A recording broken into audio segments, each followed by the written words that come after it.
All right, let's talk about the modern day witch hunt we like to call cancel culture. That lovely phenomenon when one bad tweet from 2009 can suddenly make you the Antichrist, or where a joke that landed fine back in the day now somehow makes you public enemy number one. We're living in a world where context doesn't matter, intent doesn't matter. Hell, even apologies don't matter. You get canceled, you're done. Pack it up, move to the mountains, grow a beard, and start writing manifestos because society wants nothing to do with you. And then there's censorship, the shiny new accessory that goes hand in hand with cancel culture. God forbid you have an opinion that steps even an inch outside the Overton window. The First Amendment? That's just a cute suggestion now. You want to speak your mind? You better run it up by the internet's moral council first, because if it's not stamped with approval, it's getting scrubbed off the face of the earth faster than you can say deplatformed. Let's start with Hollywood, the mecca of forced wokeness. They're out here reimagining classics that nobody asked to be reimagined. Look, I don't care if you want to make a new version of The Little Mermaid, that's fine. But don't act like changing Ariel's skin tone is some revolutionary act of justice. It's not fixing racism, it's a marketing strategy dressed up as progress. And what about Snow White? They've turned her into some sword wielding independent warrior who don't need no prince. Okay, cool. But that's not the story. Snow White's whole deal was biting into an apple and taking a nap. She wasn't running around with a katana avenging the dwarfs. You can just rewrite the whole damn thing and call it representation. That's like remaking Rocky, but now he's solving disputes with interpretive dance instead of boxing. It's a different movie. And it's not just movies. Oh no, it's real people too.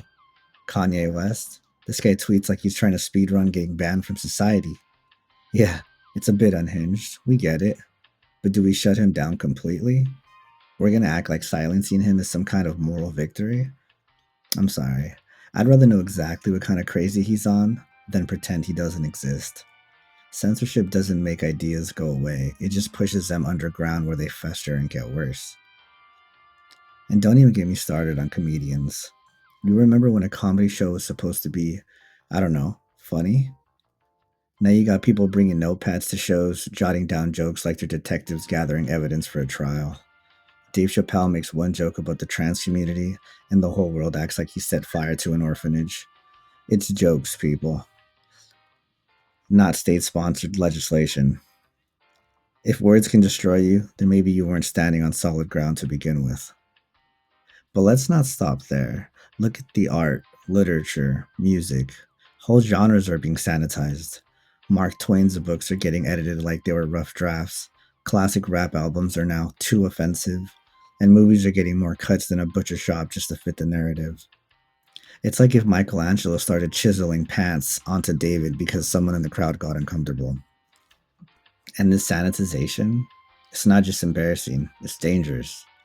Look at history. Every oppressive regime started with censorship, burning books, shutting down theaters, silencing comedians.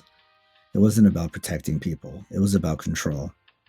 When you get rid of uncomfortable speech, you don't get rid of the problem, you just push it under the rug until it explodes. Censoring ideas is like holding your breath underwater. You can do it for a while, but sooner or later, it's all coming back up, and it's not going to be pretty.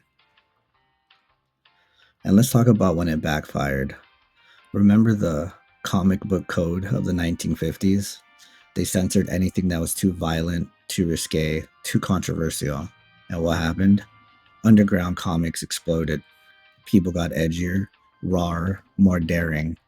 The censorship didn't suppress ideas, it made people want them more. And look at Prohibition. They banned alcohol, and all it did was turn every alleyway into a speakeasy. The more you censor, the more you create a black market for what you're trying to shut up. Ideas are the same. You ban them, they just get louder underground. Or how about the Streisand effect? In 2003, Barbara Streisand tried to get photos of her mansion removed from the internet. And what happened? The photos went viral. The attempt to hide something made it 10 times bigger. Same thing happened with The Interview, the movie North Korea wanted banned. The more they tried to suppress it, the more people wanted to watch it. Censorship doesn't kill ideas, it just lights a fire under them. And then you have the 2020 Twitter censorship of the Hunter Biden laptop story. They tried to silence it. Guess what? It blew up bigger than they ever imagined. The very act of censoring it made it front page news. It's like telling a kid not to touch the stove. Now they're going to touch it just to see what the big deal is.